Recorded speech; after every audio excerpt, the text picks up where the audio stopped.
On today's episode of Dance Med Spotlight, I'm speaking with Dr. Linda Bluestein. She's a former ballet dancer turned physician, combining her love of science and dance into her medical practice, Hypermobility MD, and her podcast, Bendy Bodies. In this episode, as you might imagine, we talk about all things hypermobility, whether it is diagnosis, treatment, presentations, some of the misconceptions about hypermobility, like it means that you are just a very hypermobile, very bendy person, but there's so much more to it than that. And it could be that you're only hypermobile in one or two places, not absolutely everywhere. So if you want to learn more about this topic, whether you are a dancer, dance parent, dance educator, or dance medicine provider, this is a great episode to get a lot of information about this topic. And then, of course, check out more from Dr. Bluestein to get even more information from her variety of resources. Be sure to check out the whole episode.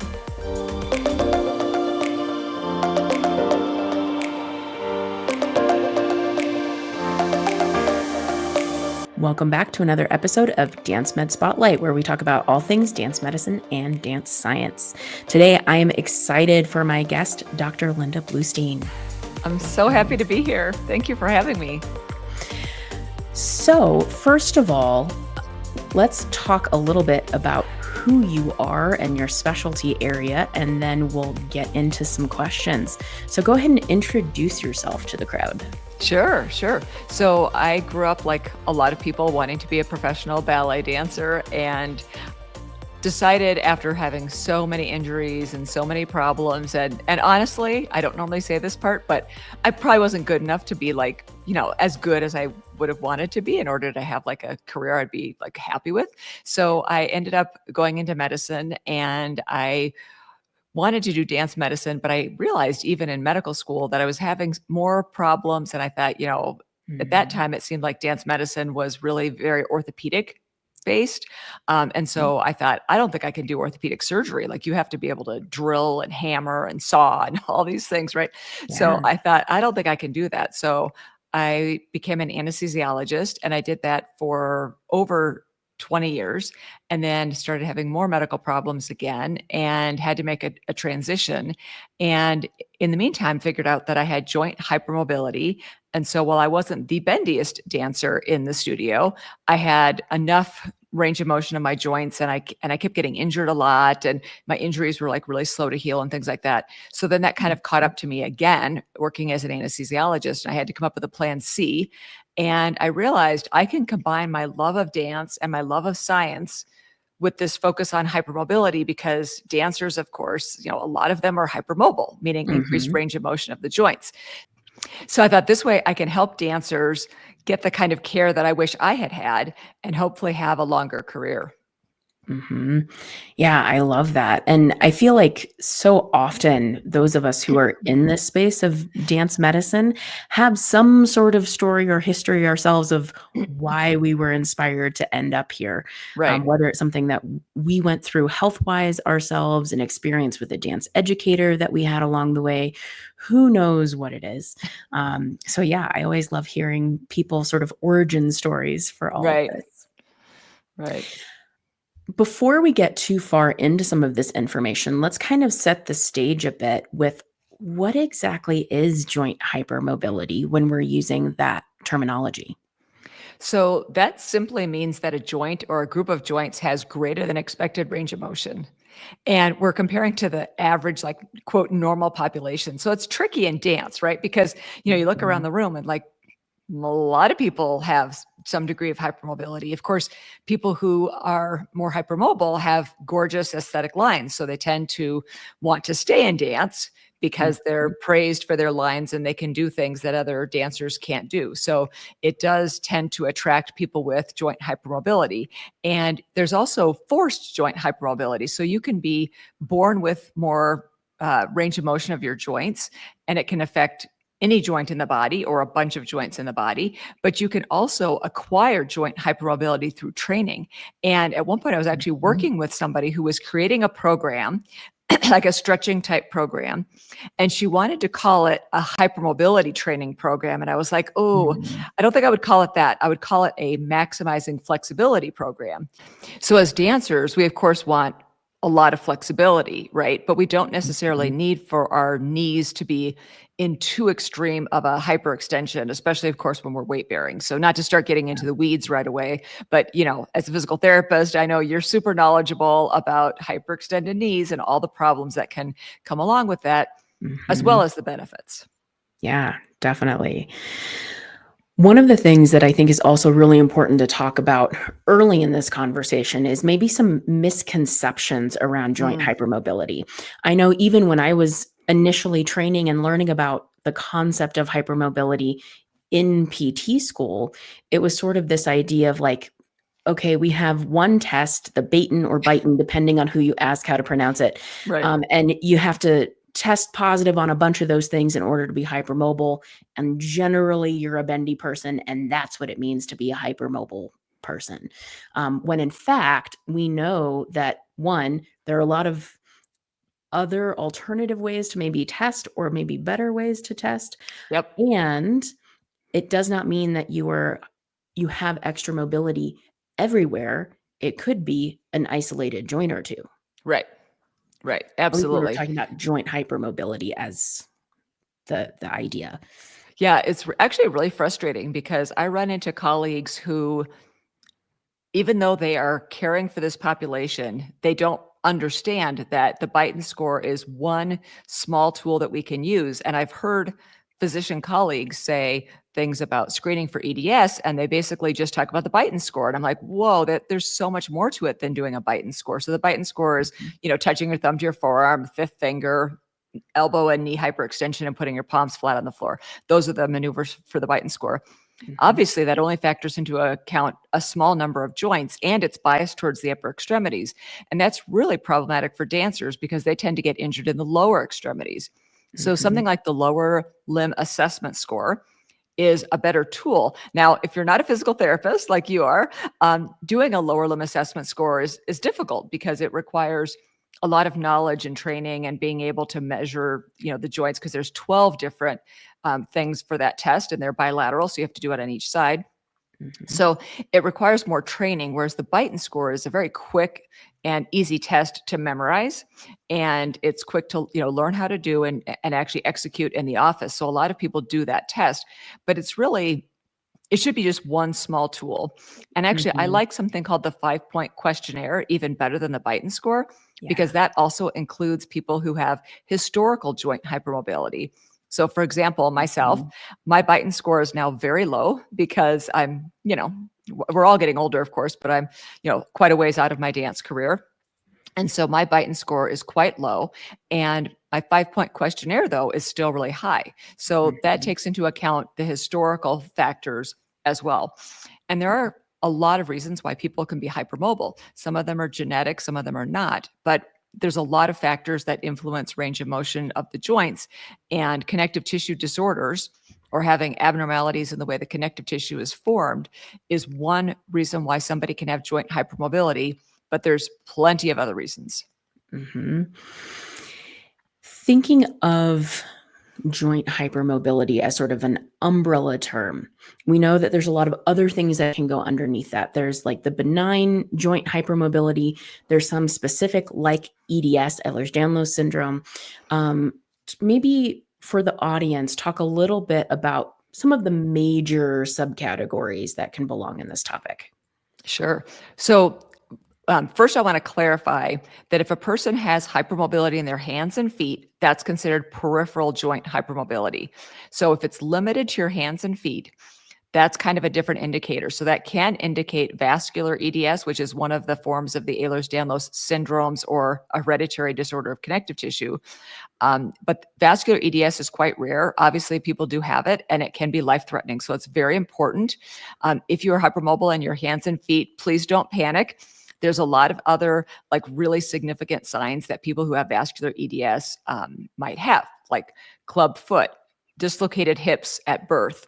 They get something called pneumothoraces, where there's air trapped between your lung and your chest wall. They have not just a little bit of like bruising and bleeding, but a lot of bruising and bleeding. So these Mhm, people tend to have a very different presentation, even though there is some overlap. So that's the first thing: is peripheral joint hypermobility is different from generalized joint hypermobility. If you have generalized joint hypermobility, that means that you have hypermobile joints in a lot of places in your body.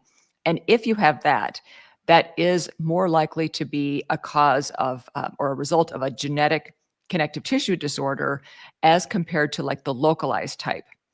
So, not to get too much into the weeds again, but like, for example, if you have hip dysplasia, so you have a very shallow hip socket, right?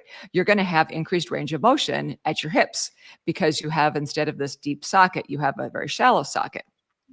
So, or you could anyway, you could, depending on what's going on in the rest of your tissues.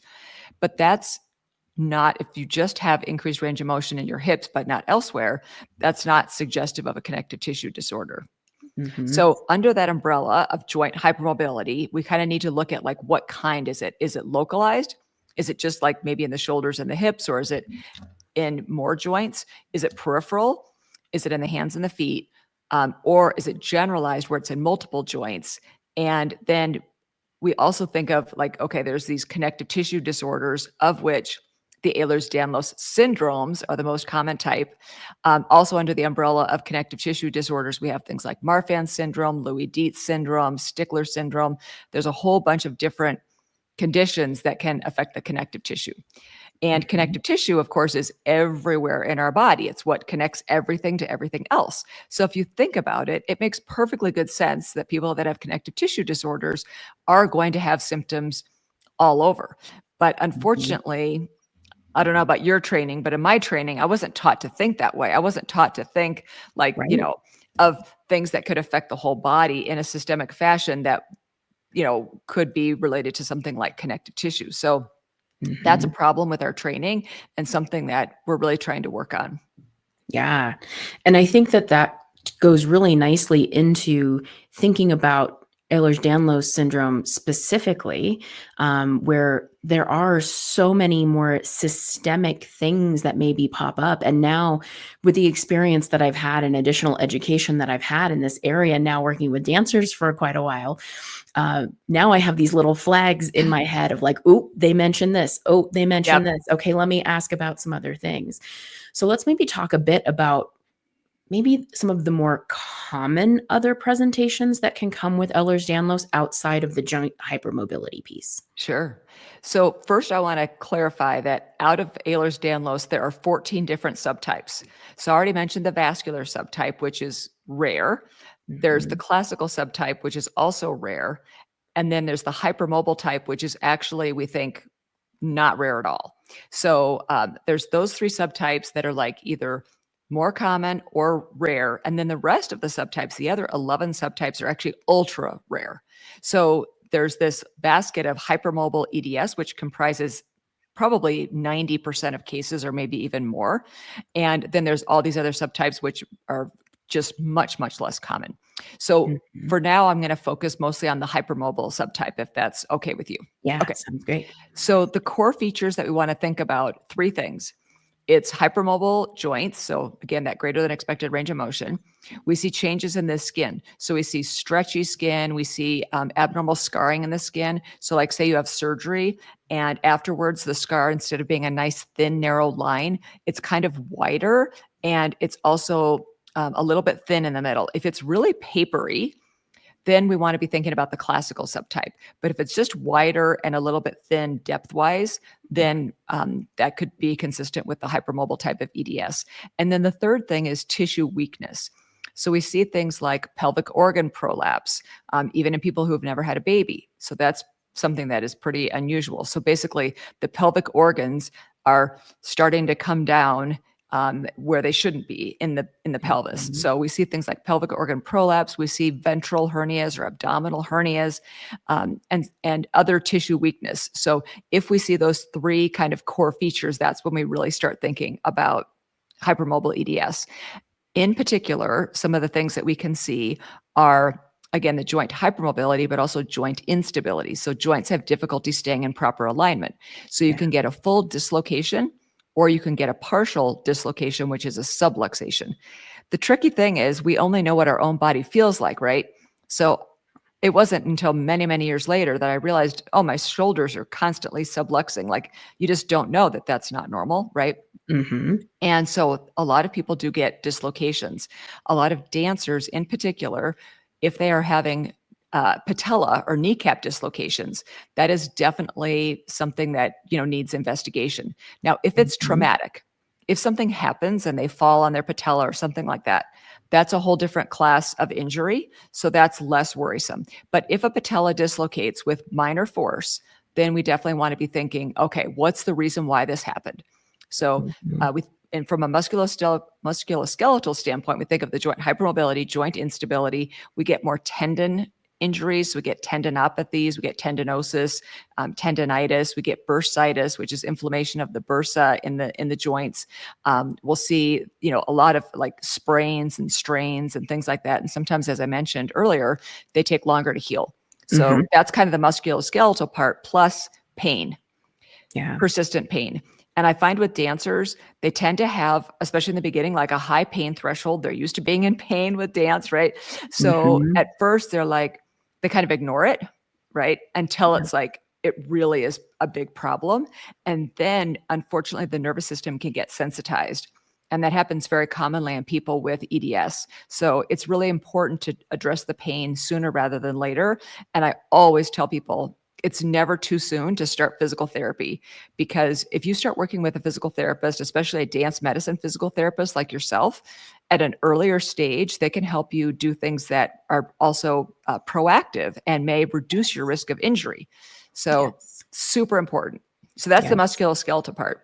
Then there's the other systemic things. So fatigue is very, very common, and that's multifactorial. That could be a whole other podcast episode.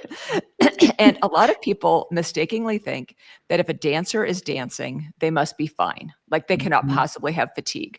I cannot tell you how many times I've given talks to dancers and they come up afterwards and they form a line, and this one is having this problem, and this is that, and they're suffering. They're still dancing, but they have GI problems, they have fatigue, they have pain, but they love dance so much that they keep going. So speaking of GI problems, that's another huge category, and it could be anywhere along the GI tract. And it makes sense, again, if you think about connective tissue, that you're going to have an increased risk of heartburn or GERD, gastroesophageal reflux disease. You can have problems with dysphagia, with food kind of getting stuck. That can be due to eosinophilic esophagitis. You can get small intestinal bacterial overgrowth due to kind of delayed transit. You can get things like constipation, irritable bowel, diarrhea, all of these things, bloating, food intolerances, food and GI problems are really common in this population of people. Of course, that's not specific to this. So that's where you have to, like you said, you're really kind of listening for these things, right? You're listening for the combination, like, okay. Anxiety is another really, really common thing.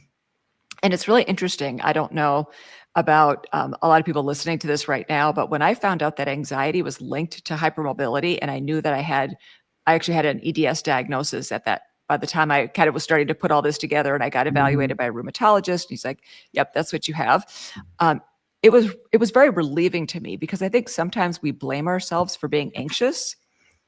And we get anxious about being anxious, whereas if we understand that, it's like, okay, it's kind of relieving. We also see a lot of neurodivergence. So we see a lot of ADHD, autism, things like that. So there are so many different things that can occur with connective tissue disorders. And it really, again, it makes sense when you think about where the connective tissue is in the body, and also, things like mast cell activation syndrome, which the mast cells lie in close proximity to the nerves. And so there's a lot of overlap with that, and with dysautonomia or dysfunction of the autonomic nervous system. It can be so incredibly complex trying to sort through so much of this stuff. And part of the challenge is a lot of these things can happen also in isolation. Someone can have dysautonomia, someone can have GI disorders and dysfunction. With these connective tissue disorders, a lot of it is also diagnosis by exclusion to make sure that there isn't a few other things going on, and in fact are all related to one another. And that's where part of the challenge comes, of you have to sort through all of these things to kind of make heads and tails of all of it. And so it's not a quick and easy diagnosis to work through all of those different elements.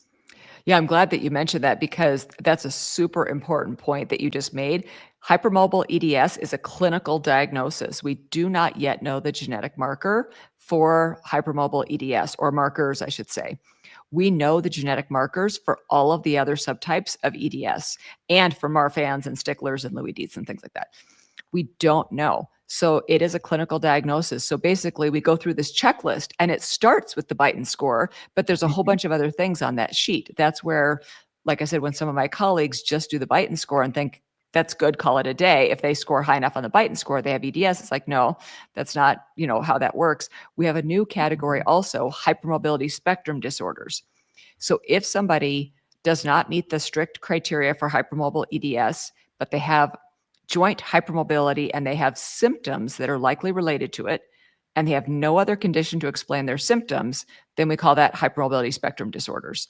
So it's kind of like the irritable bowel of the connective tissue world, I feel like. It's a great analogy for sure. Well, and I think, some of these different items that you're talking about, like fatigue and anxiety in particular coming along with this, it also makes sense in my brain of, if the body is sort of more loosey-goosey and is searching for, where am I supposed to be placed? Am I stable? How am I actually moving? Yeah. It's no wonder that the nervous system gets stressed out by all of that, and or fatigued by all of that. It's just a nature of the body hunting for that information in a very different way than someone who doesn't have hypermobility. Yeah, there's some fascinating research on exactly what you just said, looking at the problems with suboptimal proprioception, or knowing where your body is in space without looking, which often happens with joint hypermobility, and how that impacts the nervous system. And we also have some data that shows that the amygdala, or the fear center of the brain, is actually more active in people with joint hypermobility, or connective tissue disorders that are more appearing like hypermobile EDS. So it's very complicated. And also what happens when you have connective tissue that's suboptimal, you can have more pooling of blood in your extremities. So like when you go from sitting to standing or laying down to sitting up, you tend to get dizzy because there's not enough blood flow going to your brain. So another misconception is that people who have POTS, which is one of the subcategories of dysautonomia, and that stands for postural orthostatic tachycardia syndrome. So dancers, if they have this on a recurring basis, not just once, like you didn't drink enough water, or maybe you had the flu or something like that, that's different. Yeah. But if you have this for several months, where you stand up and you get kind of the black shades coming in and you feel like you're going to pass out, that can be a sign of having POTS. But what a lot of people think is that you have to faint in order to have POTS. You don't. Mm-hmm. POTS is a feeling faint disorder, not a fainting disorder. Mm-hmm. I think one of the other things too that comes to mind as we're talking about all of this is just to that same point of like people thinking POTS, you have to actually faint in order to have the diagnosis. With so many of these things that we're mentioning also, it's not that you have to have each or all of them to a specific degree. Yes. You may have hardly any presentation or no presentation in one area, but a ton in another. Yeah, I'm so glad you brought that up, because that is an excellent point. You definitely do not have to have all of those things. In fact, when you look at the diagnostic criteria for hypermobile EDS, a lot of the things that I mentioned are not on there. That middle section where there's 12 things and you have to have 5 of those things. And it's the worksheet is very complicated. They're revising their criteria. The project is called The Road to 2026. So I'm not even going to really go into what the criteria are, because they're changing and they're probably going to be announced before too long. So, but there's a lot of very specific things that we look for, like on a physical exam. And so a lot of these other things are things that we commonly see, but they're not actually part of the diagnostic criteria. So you can have somebody who does not meet the criteria for any of the types of Ehlers-Danlos. They don't appear to have Marfan, Sticklers, or any of those other things. So they kind of fall more into the HSD category, but yet they have these comorbidities. They have POTS, or dysautonomia. They have mast cell activation syndrome, or mast cell activation, I should say, more, because that's the more general basket, just like dysautonomia is the more general basket. So it can be really challenging for dancers who are, wanting to just continue dancing, but they're also trying to figure out, why don't I feel as good as I think I should feel? Mhm. And what can I do about it? And so that's why I'm so happy to be here, and I'm so happy to have this conversation, because most of my colleagues, unfortunately, they're either treating some other things that are very, very specific, Yeah. or if they're a PCP, if they're an internal medicine or family medicine doctor, they have to know about so many different things that they're not going to know a lot about these particular conditions. So a dancer goes in to see that person and says, my stomach hurts after I eat. And they look at you and they say, oh, you have an eating disorder.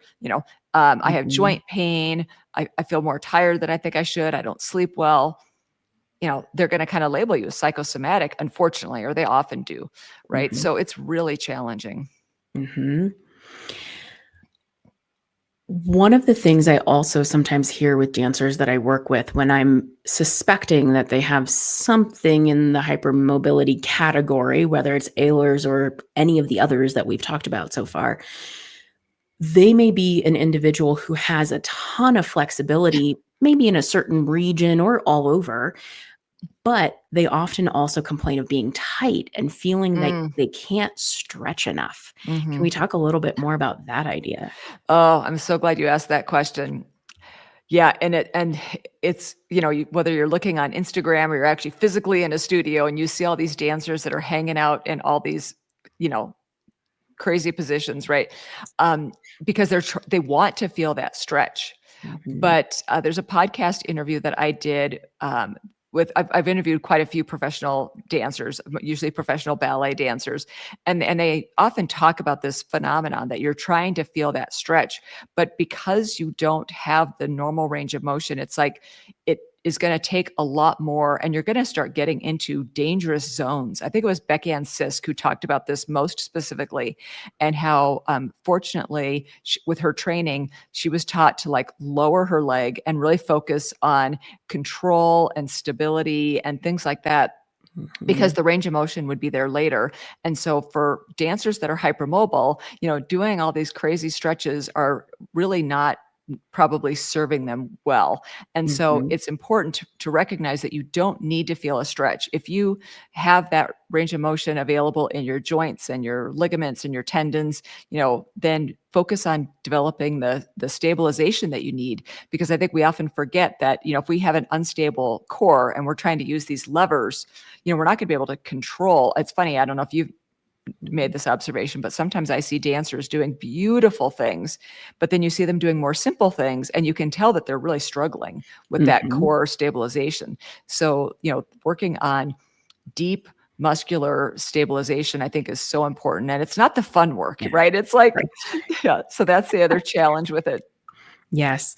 And one of the things that I see with that too is I feel like sometimes when somebody has extra mobility available at a joint, they almost go into a default of just locking that joint Mm, out mhm. rather than Yes. learning where is technically the more aligned position, but Mhm. requires muscles to hold it there. And Right. so trying to figure out, it feels like their knees are bent, even though visually they're still maybe even hyperextended.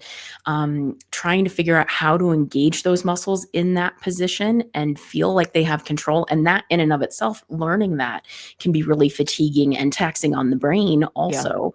And so that it's a challenging part of the journey to work through some of that with dancers as well. Oh, yeah, definitely. And it's so much easier, like you said, to kind of hang on your joints because that requires less effort, but it's not good for your joints. And Mhm. so it's important for dancers to learn not to do that. And it's funny because sometimes, you see them have better control while they're dancing, and then you see them standing in the back of the room while they're waiting to go across the floor, for example, and they're just hanging on their joints, and I just like, oh, please don't do that. And especially like if they're Mhm. leaning on a hyperextended elbow, as far as I know, there aren't really forms of dance where having hyperextended elbows are a benefit. So you really don't want to be pushing, more into that hyperextension in your elbows. And I should also point out too, and I know that you know this, but for the listeners, Mhm. sometimes the muscles are tight because they're holding on for dear life too. Right. So the muscles are hypertonic, or they're super, super tight because they are trying to find that stability that the ligaments are lacking. The ligaments which connect bone to bone. if those are lax and not able to control the range of motion as much and keep it in proper alignment, now the muscles are like, oh my God, what's happening? I need to get this Mhm. under control. Yes. One of the things too that I sometimes have seen is with dancers who are more hypermobile, sometimes once they do come in with a more significant injury, maybe something that does require surgery or, time in a boot or a brace or something like that, sometimes those injuries are actually sort of further along or more significant Mm, because they're so bendy. It's like they had to mhm, go that much more beyond in mhm, order to get a fracture, in order to get a tear, that when they do, it's a more significant fracture or tear of mhm. some of those tissues. Yeah, definitely. And I worry about, something like a pars fracture in Mhm. dancers. So that's where the pars interarticularis is part of the back that helps stabilize the spine. And with extension type activities, so whether it's gymnastics or dance, or I was reading a study recently and they showed, unfortunately, they didn't look at dancers in this study, but they were looking at athletic populations. And they Mm, found that there were certain groups like divers. And of course, divers are doing extension type things, right? yeah. Divers had a very high percentage of pars fractures. In this, if an athlete presented with low back pain, the chances of them having a pars fracture was actually quite high. So it's something that we need to be really, really cognizant of because dancers do a lot of extension type Mhm. maneuvers. So whether you're doing a cambray back or you're doing arabesque or whatever, you're putting your back in a position where, especially if your muscles are not strong enough to hold these positions, and you're kind of more sagging on the bones, where you can actually fracture your back. And if you do that, now you're at risk of destabilizing your spine. Not to freak anyone out if they're like, oh my God, I was recently diagnosed with a pars fracture. Am I going to end up with a fusion? Most people don't. Most people can have conservative care. But I was giving a talk not long ago at a dance studio, and one of the dancers came up to me and I was showing them like this back support thing. And she said, oh my gosh, I really need that. I have a pars fracture and it was just recently diagnosed. And here she is. It was a contemporary dance studio. And she's just going all out, and I'm thinking, "Oh my gosh, if possible, it's Mhm. so much better to let that heal," because it sounded like it was a very fresh injury. Mm, Dancers don't want to rest or have relative rest, but the best chance that you have of healing an injury is that first time around. yes, definitely. I actually was just giving a lecture at the physical therapy program where I teach, and we were talking about the integumentary system and wound healing and all of that kind of thing. And with some of the information that's in there, we know that when tissue heals after an injury, whatever type of injury it is, it doesn't heal quite back to the way that it used to be. And so, Right, yeah, giving it that best opportunity right out the gate is going to set the person up for success no matter what sort of tissue injury they have. right, right, absolutely, and it's hard because a lot of injuries in dance are overuse injuries, right? Mhm. So it's like it creeps up. It's not like it was this sudden traumatic thing. So I think it's easier to ignore again because dancers are so used to being in pain. Right. So it can be hard to know, like, oh, is this something I need to do something about? But there Mhm. are indicators, there are stages of overuse injury. So if it's bothering you more and more, if it's bothering you, while you're dancing, after you're dancing, especially if it's bothering you at night, and especially if it's waking you up from sleep. Yes. That is a very important sign that you need to listen to your body. Ideally, you would have listened to your body sooner, Mhm. but you can't rewind the clock. So if you have an injury, if you have something that's creeping up on you, pay attention to it. Yeah, I love that. I want to switch gears a little bit. So, we've been talking about some of the ways that we might assess somebody, some of the presentation that somebody might have.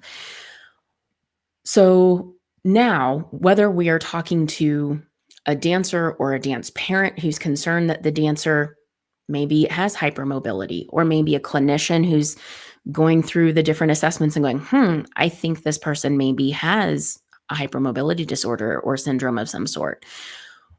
What would be next steps for someone suspecting a diagnosis like this?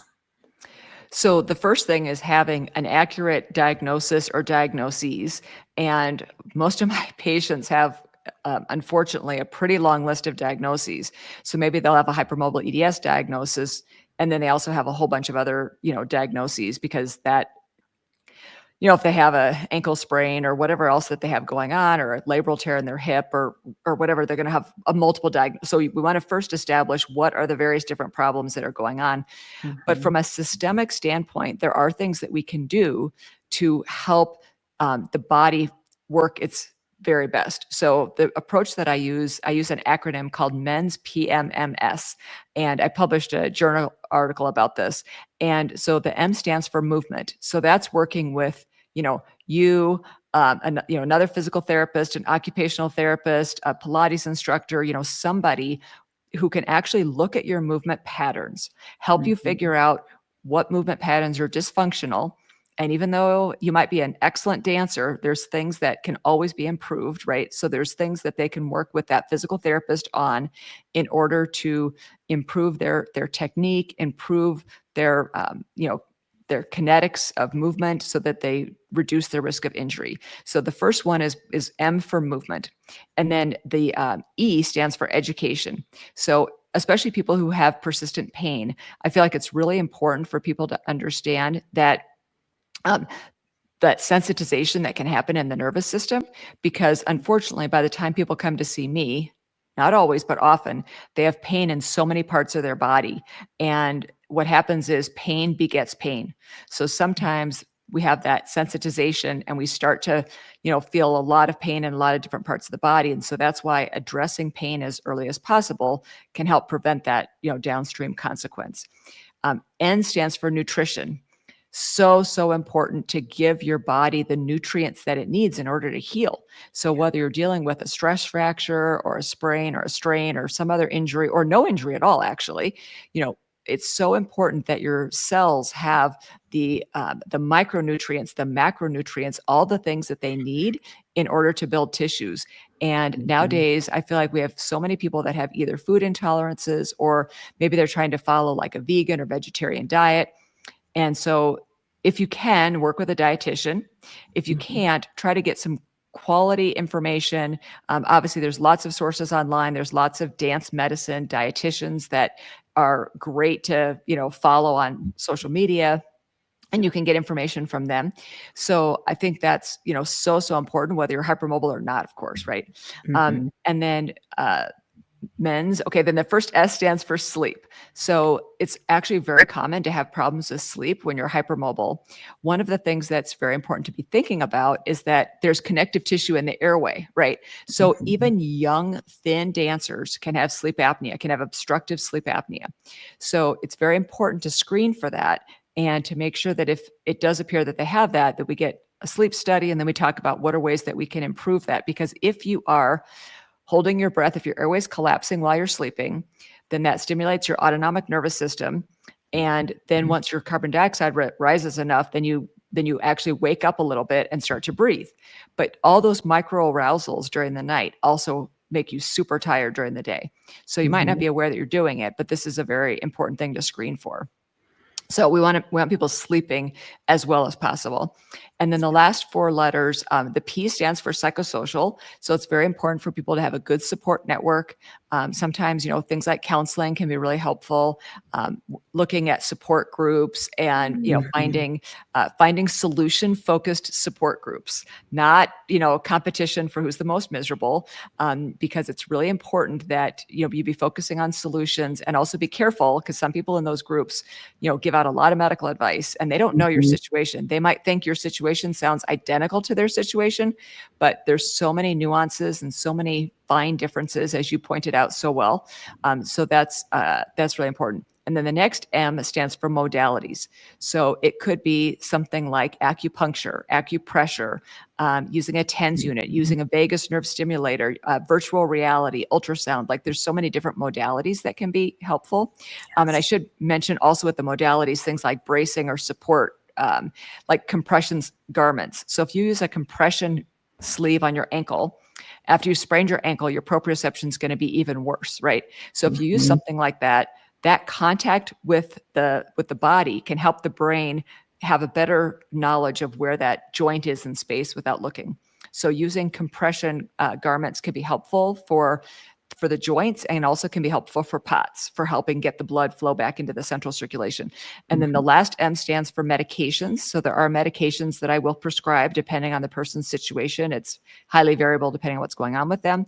And then the last letter, the last S, stands for supplements. So one of the supplements that I prescribe a lot is vitamin D. It is very, very common for dancers to be either deficient or insufficient in vitamin D. Yes. So because we're inside all the time and, we're not outside a lot. So it's very important because vitamin D is a hormone and it's involved in sleep, pain, mood, mast cells. It's like involved in a lot of things. So it's really important to have our vitamin D levels optimized. And then there's other supplements like magnesium that can be really helpful, especially if you're constipated. I have some dancers that I've worked with. They're like, yeah, I have a bowel movement once a week. And I'm like, oh my gosh, that's not okay. Yeah. That is definitely not okay. And a lot of people are magnesium deficient. So that's another one that I often recommend. And vitamin C also can help with connective tissue, can help with healing and things like that. We want to avoid high doses of vitamin C if we have either hemochromatosis or a history of kidney stones. But otherwise, those are like three of the things that I often, will recommend. There's a whole list, and it depends on what's going on with that person. And I love that because it does hit on so many of the critical points for folks. And we're looking at it from a holistic approach. We're not looking at it just from the musculoskeletal, the physical side of how somebody is moving. We're not just looking at the nutrition and digestion ability and absorption and all of that sort of thing. We really need to consider all of these different pieces in order to make the biggest difference for the person who is having to live with all of these different things going on in their body. Right. And I would say the thing that drives me the most insane, there's a lot of things that drive me crazy. But probably the one that drives me the most insane is this teaching that, well, a diagnosis doesn't matter because there's nothing you can do. And there's a lot that you can do. In fact, you don't even have to have a diagnosis in order to do some of these things, because obviously a lot of these things that I mentioned are helpful for everybody. And I also recently talked about this in one of my Substack newsletters.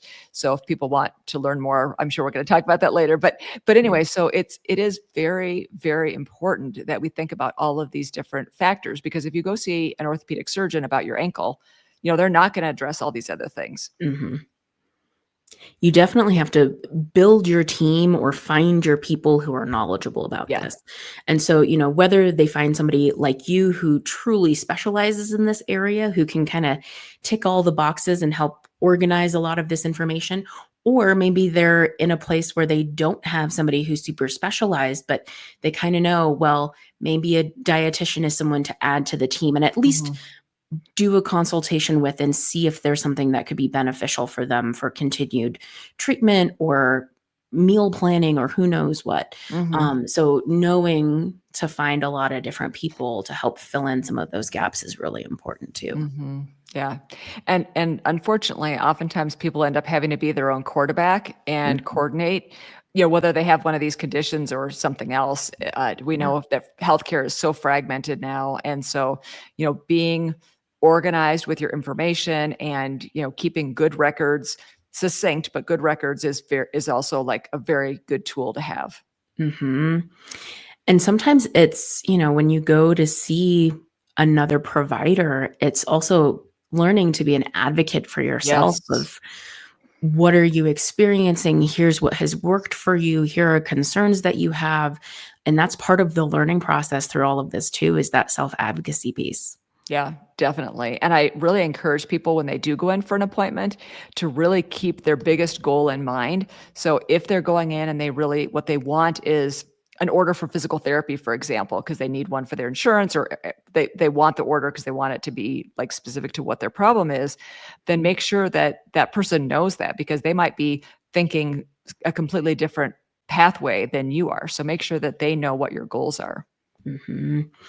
And one thing, knowing that our audience is all dance based, when you're looking for providers, again, looking for somebody who is a dance medicine specialist definitely is a helpful thing. And then even within that, there are individuals who are more knowledgeable about hypermobility than some others. And so, it might take a little bit more legwork to find somebody who really understands it. But I feel like in general, the dance medicine folks at least have more exposure to some of this information than someone who's not in the dance space and frequently working with folks who tend to be more mobile one way or another. Yes, definitely. Dance medicine. I highly, highly recommend that people work with a dance medicine specialist if they possibly can, because whether Mhm. it's from the standpoint of the mindset, understanding the dancer mindset is, of course, huge. I don't know about you, but I was just told when I was younger and dancing and having all these problems, just stop dancing. Mhm. It was like, no, I don't want to stop dancing. Yep. So there's just there's such a difference because of course not only do they have a different mindset, they understand your mindset, they also know what it is that you're putting your body through. Even if you go to a Mhm. sports medicine doctor who they're working with athletes, and dancers are athletes, of course, but that sports medicine doctor may not really understand dance well enough to understand what you are doing on a day-to-day basis. Mhm. Yes. And understanding some of the expectations and sort of helping, again, using the word advocacy, Mhm. helping be an advocate for you as a dancer, maybe between you and the studio owner, a teacher, the artistic director, where maybe they're asking you because your body can do these cool bendy things, they're giving you choreography that maybe isn't the greatest for your body to be put through on a Yeah. regular basis. And so helping have some more information or be able to speak to here are some of the concerns with it, so that you can have somebody in your court when you're also talking to the folks on the dance world side. Yes, yes, that's such an excellent point. I mean, I've worked with so many dancers who are, quote, retired at age 16 or whatever, and they often were, the bendiest one. I know this one dancer that I was working with, she got all these awards for being, the most bendy, and she was always the one up in the front doing the needle or the scorpion or whatever. And her mom actually is a dance teacher. And unfortunately, she's now retired from dance and she has chronic pain. And Mhm. so we want to avoid that whenever possible. We want to try to have dancers be able to not only dance for as long as they want, but we want them to also be able to move as much as they want for as long as they want, because hopefully everyone's going to have, a good lifespan. So we want it to be a quality lifespan. 100%. So at this point, I'm going to go a little bit out of my normal order of things because I really want to make sure that folks get this next piece of information. I want to present now the shameless plug because I want you to also share some of the resources that you have available for folks, whether that is working with you clinically, your podcast, or any number of other things that you have. So please share what information you have available for people. Sure. So I have basically three things that I do. So I have my medical practice, which is called Hypermobility MD. And in order to become a patient, you do have to see me in person for the first visit and every year thereafter, either in Wisconsin or in Colorado. I live in Colorado, so that's the easier or more frequent place that I am. So not everyone can do that, of course. So that's why I also started a coaching program called Bendy Bodies. And through that coaching program, I can meet with you wherever you are. We meet online, and I collect a lot of information from you, and I give you personalized information that you can take and work on yourself and or with your healthcare team. So of course, if I'm Mhm. talking to you about, medications or supplements, I will phrase it like this: people with symptomatic joint hypermobility often benefit from low dose naltrexone. I don't Mhm. say you should take low dose naltrexone because you're not my patient. That's the big Mhm. difference. I can't order lab tests for you, and I can't order imaging and things like that. However, I've gotten really great feedback from people, and it saves them the cost of, in many cases, a hotel and airline tickets and things like that, because a lot of people do come from other places. So those are Mhm. the two like one-on-one options. And then the other options that I have are, I have my own podcast called Bendy Bodies, and I started that in 2020.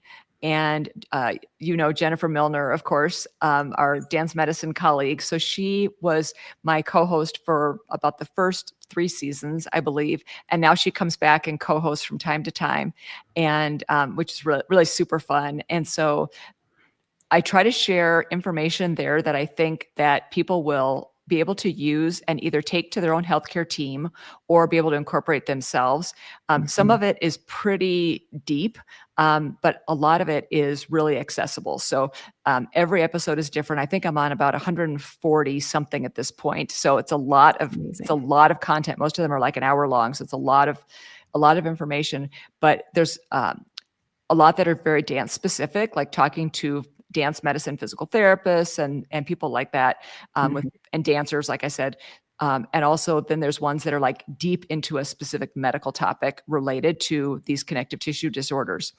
So I really encourage people to listen to that because it is free.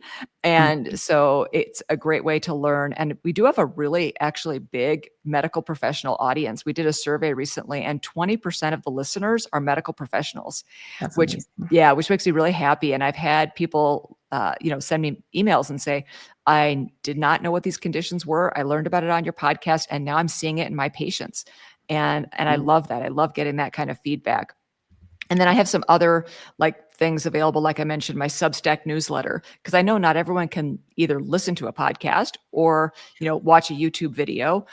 They might want to read something. So I have a newsletter on Substack called the Bendy Bulletin. I am looking to add some other programs like a membership program and things like that. So I really encourage people to get on the mailing list because that's where you're going to first find out about when I add some additional offerings. So because I do feel like there needs to be something in between what I'm offering for free and one-on-one is of course quite expensive. So I want to do something that, some kind of group sessions or things like that. So if that interests you, please let me know because I'm very active on social media. I'm on like all the platforms at Hypermobility MD. So definitely let me know if that's something that you're like, oh yeah, I think that'd be really helpful because the more interest that I perceive, the more likely I'm going to bump that up on my own to-do list. Yeah, I love that. And really, all of your content, whether it's on social media or looking at things from the podcast and all of that, there are so many great tidbits of information where sometimes I even flag some of them myself, like on Instagram, and I'll have a patient where it's like, go look at this post specifically. Oh, It's talking more about the thing that we were just talking about. And so as a provider, going on and looking for some of those pieces can be a really nice little adjunct to whatever else we might be doing with folks. So I highly recommend. well, thank you. I really appreciate that. And it's hard, right? Because there's only so much time that you have in a one-on-one session with somebody. So it is helpful if there's other places that you can, refer them to maybe hear it a second time or supplement, right, with what you're doing. Yes. Well, that means it is time for a special segment on the show.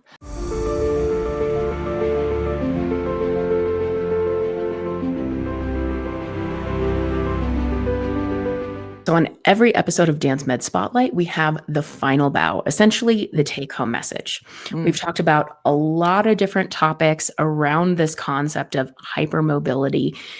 What are maybe a couple of key things that you hope someone walks away with having listened to this episode? Well, I'd say the first one is that joint hypermobility can have a whole number of different causes. So it's really important to understand if you are hypermobile, what type you have and what might be causing the hypermobility because the path will vary depending on what's causing it. If, for example, somebody does have vascular EDS, that has a very different treatment program as compared to somebody that has hypermobile EDS. Again, vascular EDS is quite rare, but of course there are people that have that. So it's really, really important to identify those people. Yes. And I would say the other really important point is joint hypermobility is such a double-edged sword, right? It's like so incredible in dance, like the lines that people can create, the just gorgeous, things that they can do is just amazing. You have to treat it, though, with the utmost care. So Moira McCormick, who I know you know, who was one of the early authors about hypermobility in dancers with Professor Rodney Graham in the UK, and they published articles looking at the Royal Ballet, and she was a physiotherapist, the lead physiotherapist actually for the Royal Ballet. And I interviewed her for my podcast. And she talked about how when dancers are hypermobile, she actually puts them up on point later. She actually has them wait longer to go up on point. So Yep. if you're hypermobile, it can be this incredible asset if you handle it well.